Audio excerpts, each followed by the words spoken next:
5 unit rumah di Gampong Kute Datuk Pining, Kecamatan Ketambe, Kabupaten Aceh Tenggara dilalap si jago merah pada Kamis 11 Mei 2023 sekira pukul 9 waktu Indonesia Barat.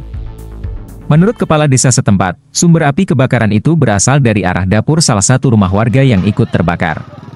Saat musibah kebakaran terjadi, kondisi korban dan warga sekitar sempat panik, namun kini sudah mulai tenang serta kondusif.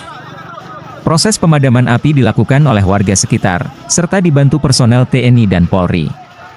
Sementara itu, sebanyak 23 jiwa dari 6 kepala keluarga kehilangan tempat tinggal akibat musibah kebakaran ini.